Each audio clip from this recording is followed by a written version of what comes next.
Hello बच्चों, let's read the following question. A prism has a refracting angle of 60 degree. एक prism का refracting angle 60 degree है. When placed in the position of minimum deviation, अगर उसको minimum deviation की position में place करते हैं, it produces a deviation of 30 degree. तो 30 degree का deviation जो है वो produce होता है.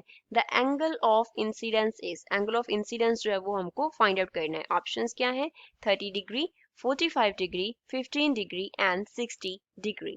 So first of all we will talk about the key concept used in the question. इस question में क्या key concept use हो रहा है, तो इसके लिए हम पहले क्या करेंगे, प्रिज्म को कंसिडर करेंगे और देखेंगे कि मिनिमम डेविएशन कंडीशन होता क्या है. ये हमारे पास पोस्ट प्रिज्म हो गया, ये क्या हो गया, प्रिज्म का एंगल हो गया. बाहर जो सरफेस है उसको हम एयर कंसिडर कर रहे हैं, तो एयर के लिए जो रिफ्रैक्टिव इंडेक्स होगा म्यू ए, वो कितना हो जाएगा, 1 के इक्वल हो जाएगा. प्रिज्म के लिए रिफ्रैक्टिव इंडेक्स म्यू हो गया.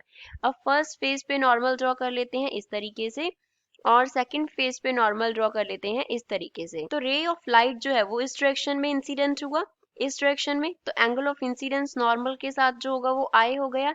फर्स्ट फेज पे क्या हो रहा है, rare to denser medium ray of light जा रही है. सपोज ग्लास का बना हुआ है हमारे पास प्रिज्म, तो म्यू जो है म्यू ए से बड़ा होगा, तो जब म्यू म्यू ए से बड़ा होगा तो denser to rare to denser medium जाएगी, तो टूवर्ड्स नॉर्मल बेंड हो जाएगी रे, तो रे इस डायरेक्शन में जाएगी. फर्स्ट फेज पे जो एंगल ऑफ हमारे पास रिफ्रैक्शन होगा वो R1 हो गया.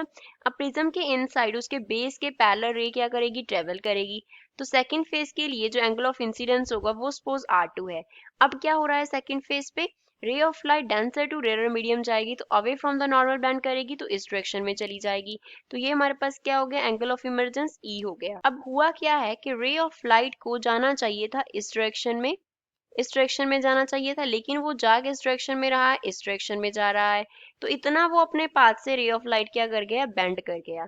तो जो डेल्टा है वो रिप्रेजेंट कर रहा है कि डेविएशन हुआ कितना, that is angle of deviation. अब मिनिमम डेविएशन क्या होता है उसको अंडरस्टैंड करने के लिए हम क्या करेंगे, डेल्टा का वेरिएशन देखेंगे with respect to angle of incidence i. तो जैसे जैसे हम आई को इंक्रीज करते हैं, पहले तो जैसे जैसे डेल्टा का वैल्यू डिक्रीज करता है, देन एक मिनिमम वैल्यू आती है, देन क्या कर जाता है, वैल्यू इंक्रीज कर जाता है. तो इंसिडेंस के एंगल की पर्टिकुलर वैल्यू के लिए डेल्टा का वैल्यू एक जगह पे क्या आता है, मिनिमम आता है, डेल्टा मिनिमम. तो डेल्टा मिनिमम जो है वो क्या रिप्रेजेंट कर रहा है, minimum angle of deviation, minimum angle of deviation. तो इस इंसिडेंस एंगल पे जो डेविएशन होगा, डेविएशन प्रोड्यूस होगा, वो क्या होगा, मिनिमम होगा.